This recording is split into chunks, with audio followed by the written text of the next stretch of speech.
Happy கேரின் வணக்கம். இன்றைக்கி நம்ம சூப்பராக 2 பவுல் ஆஃப் பப்பாயா டேஸ்ட் எப்படி சாப்பிட்லான்னு பார்க்கலாமா? ஒரு பவுலில் பப்பாயா சாப் பண்ணி எடுத்துக்கோங்க. அதில் சால்ட் ஸ்ப்ரிங்கிள் பண்ணிக்கோங்க. அப்புறம் லெமன் ட்ராப்ஸ் எவ்வளோ புளிப்பு வேணுமோ அந்த பப்பாயாவில் ஆட் பண்ணி நல்லா மிக்ஸ் பண்ணி செம்ம டேஸ்டியாக டேங்கி பப்பாயா சாப்பிட்டு பாருங்கள் எப்படி இருக்கும்னு. அடுத்தது இன்னொரு பவுலில் பப்பாயா கட் பண்ணி எடுத்துக்கோங்க. அதில் ஒரு 3/4 ஸ்பூன் ஆஃப் சுகர் ஆட் பண்ணிக்கோங்க. அதில் கொஞ்சம் லெமன் பிழிஞ்சு விட்டுக்கோங்க. இந்த பப்பாயாவோட ஸ்வீட்டில் இந்த லெமனும் இந்த சுகரும் சேர்ந்துச்சுன்னா செம்ம டேஸ்ட்டுங்க. ஸ்வீட்னா இந்த மாதிரி ஃப்ரூட்டில் ஃபயரில் ஸ்வீட் சாப்பிடுங்க, செம்ம டேஸ்டியாக இருக்கும்.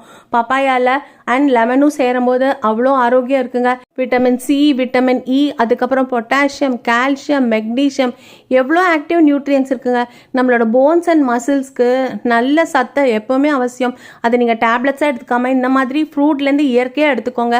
100 grams of papaya is only around 30 calories. So enjoy a happy papaya bowl. Thank you.